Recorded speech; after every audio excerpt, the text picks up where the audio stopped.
Good morning, everyone. It's Thursday. I feel a lot better. Obviously, Monday did not feel up to snuff for making a video. Didn't even work that day. I wasn't originally planning to talk about politics. As you can tell, I did not make a video on Wednesday, but I want to react to the press conference. So I want to obviously give some context with the midterm reaction, and then I want to talk about the behavior out of the leftist media at the press conference yesterday. I think it's really important that we start to call it out. But I want to first clarify everything as far as how I feel about the midterms. As some of you know, I'm libertarian or independent. I joined the anti-Democrat Party movement this year because I was tired of seeing very, very radical alt-left people take control of a party that I occasionally have support for. There are many things that I support in the liberalized platform, and of course I'm a classical liberal in the sense of Lockean, Jeffersonian values, in the sense of the French Revolution values. I'm very much a liberal in that way, but I am fiscally conservative, so I'm socially liberal and fiscally conservative. Although when I say socially liberal, that won't include Roe v. Wade. However, I do generally call for the respect of women to have their own rights. You know, if a woman is a professional sex worker, I think that she should be treated as a professional, and I also think that she should act as a professional. Someone like Stormy Daniels, I think that they should act professional. Melania Trump, a lot of people forget this. Melania Trump was also in softcore porn long ago, long before she knew she'd be the first lady, and I don't hold it against her. Maybe there are evangelicals who do, but I don't personally hold it against her in her choices. That's her body. She's a very pretty woman.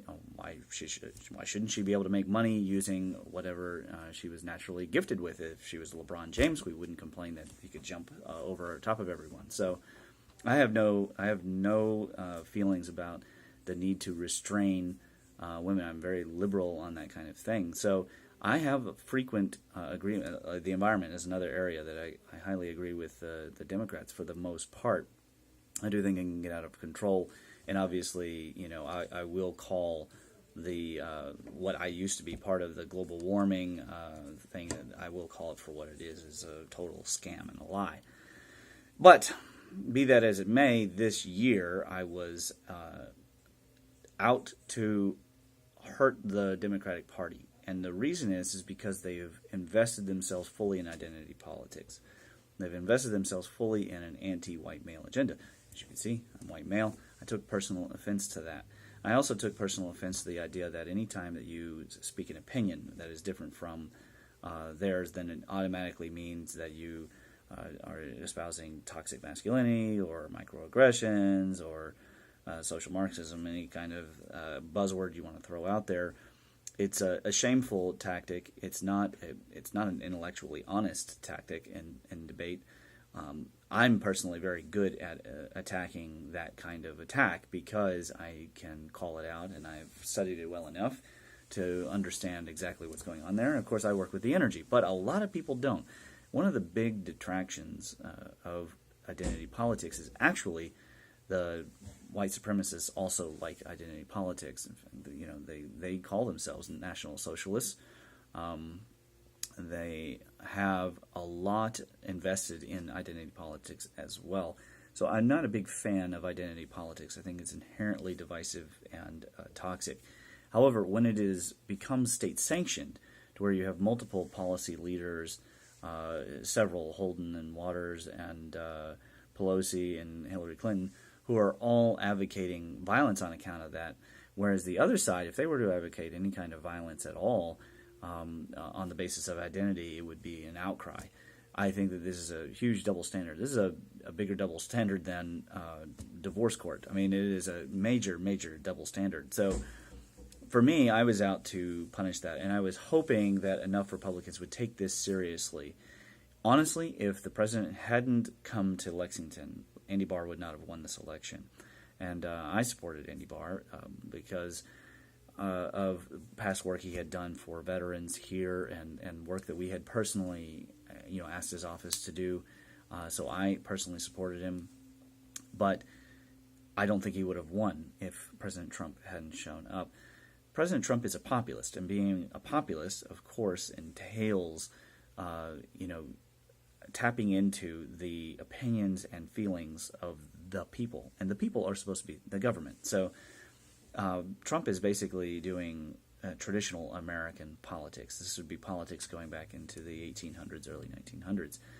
And instead, many of the Republicans did not embrace him. And those who didn't embrace him, for the most part, they lost. And some of them lost rather huge. Ocasio-Cortez beat her opponents like 70 to 13%. It was a ridiculous landslide. And that should not have happened, considering how much fodder, really, that she provided to her opponent. And he was a Hispanic as well. So it may have been about age. It could have been about a lot of things. But there is a growing divide in values, and I appreciate that. It's becoming very urban versus rural, or West Coast, East Coast versus everybody else. And that being the case, I'm not surprised there was a high Democratic turnout. It was not a good victory for the Democrats. It cost them more. Unfortunately, because the Republicans failed, they failed me, in my opinion. They failed the independents. They failed libertarians to show a strong showing. In fact, here in Lexington, a number of the ballots were Democrat only. They were practically write-ins. They were just rubber stamping to get the Democrats through. And it is a Democrat town. However, I just don't think that the Republican Party was prepared. I don't think that they were on point enough. They had a message. The message was really quite simple. It was, if you don't like what happened in the Kavanaugh situation, and you don't like people who are clearly supposed to, seek asylum in their neighboring countries and march all the way up here and want to knock down the gates and come in without any kind of regular due process, in that case, then vote Republican. However, the Republicans didn't really catch the lightning, and failing to do so, the Democrats did take the House, and because they've taken the House, they're going to be emboldened. And we see this in the behavior at the press conference. So let's talk about the press conference. I think that you should see the footage of the exchange between Acosta and the president from the side. You should not see the side where you only see the president. Although you can totally get the opinion that Jim Acosta is way out of line. He is very clearly out of line. And the president calls him, rightly so, calls him out on it. And that I thought was really great. In fact, if I were the president, I would have had him thrown out on the spot. However, the thing that was really upsetting is that he actually, when the intern comes to get the microphone, he actually put his arm on her to stop her. And it wasn't just kind of a hold and press and pull the microphone like this. It was an actual, almost a karate chop. It wasn't a real karate chop, right? But it was a fairly aggressive move. This demonstrates the double standard, where if a person, man or woman, is on the left, they can use misogynistic terms. They can attack women. I've seen it. Go look up Lisa Lampanelli and her outrageous, reactions to women who are heckling her on stage. Now, Lisa Lampanelli is, of course, known for being foul-mouthed anyways, but no one's ever going to call her out for the things that she said, how many times she'll use the C word and how many times she'll use the B word, right? No one's ever going to do that. Why? Because of the double standard that exists.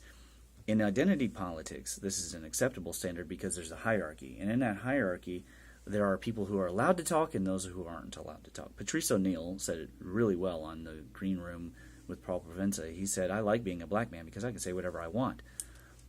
These days, actually, that's not as true. Of course, he passed away previous to Dave Chappelle's last stand-up special, so he's probably not aware of all the stuff that Dave Chappelle would undergo. But basically, there is this hierarchy within the country where some people can say more things than other people. There's a Ali Wong special where she jokes about how she and her husband, they're different kinds of Asian, but they like to just crap all over, I think it was Koreans. And she gets loads of laughs from people, and of course Ali Wong is, she's left-leaning. And nobody gives her any stuff like they did to Dave Chappelle. Why? Because Asian women are high up on the ladder. Now, there's two ways to climb that ladder. One is victim currency. You can claim to be super oppressed. You can even ridiculously claim to be super oppressed. Try and act as if you had also hundreds of years of slavery, or and for some reason Native Americans are way down here. I was really shocked to see Elizabeth Warren win, considering how much she had really kind of stolen thunder, and in my opinion, it's a form of abuse to stake. To claim ancestry that just isn't there in order to get points. I mean, if you're going to have affirmative action, then I think the point is to help real Native Americans. But anyways, she won. So you have this hierarchy. Somehow Native Americans can't get at the top. But the bottom line is, in this hierarchy, the rights are not equal at all. Right? This hierarchy goes up and down like this. Over here you have a clear standard, all men are created equal. Now, maybe that it wasn't originally so, but it became made so. And for people to say, well, it was the white man kept you down, actually, well, it was also white men who voted for the female vote and who went to war to end slavery. In England, the fight to end slavery happened well early on, as far as like before the Civil War, and it was obviously all white people. So it's not really a race thing here. What we're talking about is a change in the understanding of what it means to be human, because around the world that wasn't really a standard. In fact, in many places in the world it still isn't a standard. There are still many places in the world where you are subhuman. If you go to ADV China's channel on YouTube here, you can hear about their worst experiences in China. And, Winston, who is a South African, a white male, but he's South African, and he was gang assaulted in China over a dispute. And when he said that the man was a piece of garbage, the man incited an entire group of very nationalist sentiment Chinese to come and gang beat him up, and then the police did nothing to actually charge those people. So the standard that we have here in the West of egalitarianism is a new standard historically, and it is also not an equally applied standard even in the places where we profess to have it. There have been many people who argued against third wave feminism by saying, I'm an egalitarian, and they've been attacked for that. But egalitarian literally means giving everybody the equality of opportunity and equality under the law. We don't actually have equality under the law. It's a little bit more favored towards women, but in some cases that's justified because, after all, you can't have women afraid in the workplace. Sexual harassment laws are, of course, inherently anti-male, but they are designed and written in an egalitarian fashion, and there have been a few men who have been able to utilize the sexual harassment laws, not very many. But, be that as it may, the goal or the standard is to create an egalitarian society, and yet here you have an entire sector of people who want to create a tribalistic system based on a hierarchy. Well, that's just leading towards castes. Now, India's had castes.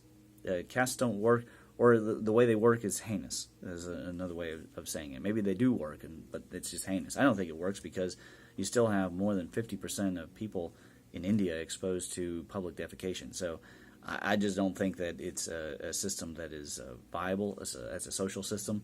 I think that the system that we have come up with is the best one so far. It may not be the best ever, or the best in the future, but it is the best so far. Why? Because of certain values, such as due process, innocent until proven guilty, the writ of habeas corpus, the Bill of Rights, the limit of rights being clear and present danger.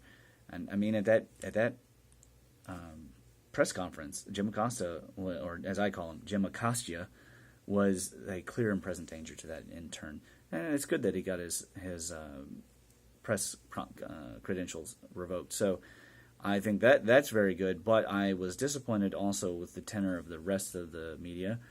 Did the president earn some?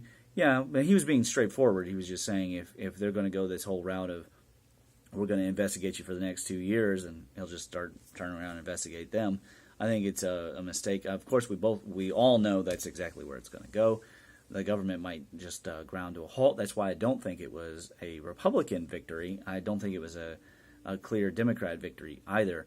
I think both sides came away bleeding, and that blood, that's apathy. So the same person who won in 2016 won in these midterms. Apathy.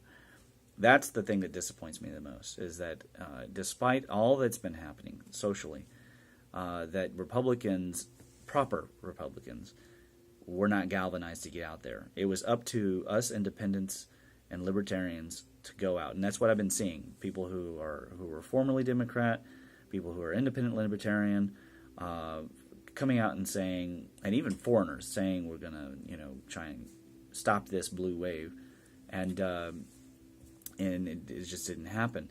Now maybe the Republicans will mount a red tsunami in the future, and that will finally teach the leftist media something about their alt-left agenda, an agenda to create communism here in America, and to topple, obviously to topple America. I'm not necessarily against the end of the American empire, by the way. As a libertarian, I'm not a big fan of the American empire. I'm not a big fan of the military-industrial complex. I'm not a big fan of the police state. Okay, but I'm also not a fan of dictatorships or very questionable governments, such as Putin's Russia, taking over the royal sway. I would rather nobody had the royal sway, to be honest with you. I'd like to see every nuke launched into the sun.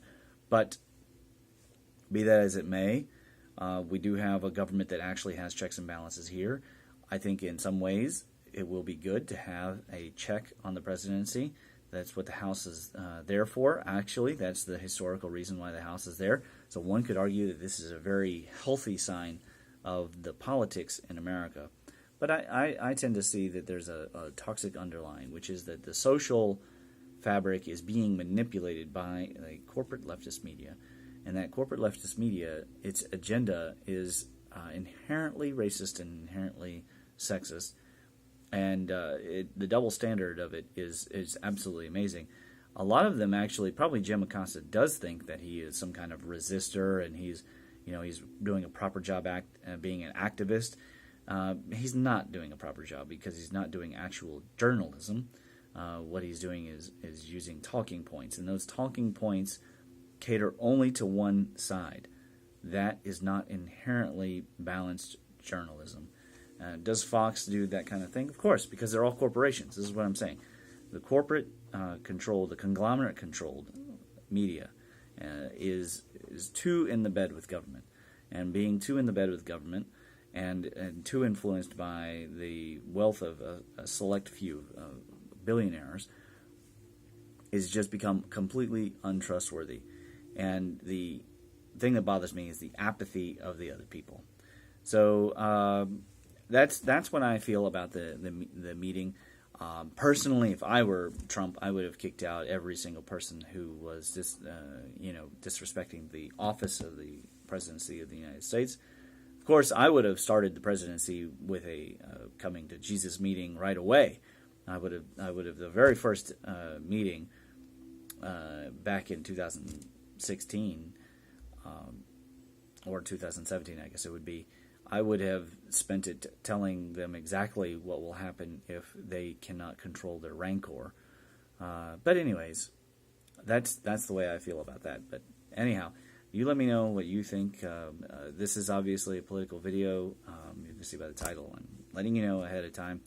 This is my feelings, my discussion, and it's a little bit of an art of war discussion about the future of the politics and the direction in America. I think a person should care absolutely about these things, and if they don't, I understand. There's a whole lot of more happiness to be had if you stay out of toxic politics. However, it does affect you and your legacy, your children. And bear in mind, I have 4 kids. They're obviously all white. 3 of them are boys. I care a lot because I think that they deserve the world that was promised to them, an egalitarian world that is not about the race and the gender. Because if we start having that discussion, it's not going to go well for anybody. It's not going to be well. It's not going to go well for us, because we are made better by having immigrants who are legal and who come here, and having diversity that is not forced but is actual diversity. We are made better that way. We are made worse through divisiveness. It's been said, of course, and it's not a cliche because it's true. United we stand, divided we fall. And if you feel that the progressive side is going to bring us unity, then you're not paying attention to the identity politics and how it actually works and how it emboldens the white nationalists. And frankly, the white nationalists would win any kind of actual civil war. So this is not a good situation to create. It's not a healthy situation. And it's not healthy to then ask the government to step in, because then the government just takes away rights of the people. That's anti-American. And so as a patriot who happens to be white, I'm asking for all of us to extend an olive branch to the other side and stop saying immediately, because of who you are, things that you couldn't control when you were born, you are inherently these ists. That has to stop. And also, I would ask that people try to see the reality surrounding, if you want to see actual racism, go find it. Trump has very good approval ratings with African Americans because the man's not a racist. He's not necessarily a well-spoken individual. However, he's not the things that the leftist media is painting him as. And try to see through the agenda of CNN to paint these things, because the sensationalism is not actually fun. The sensationalism is highly toxic and fear-inducing, and it's going to destroy the country. So that's my wish, my prayer. If it's not going to happen, then in 2 years we'll see what comes of it. And hopefully you like, share, subscribe, and I'll see you next time.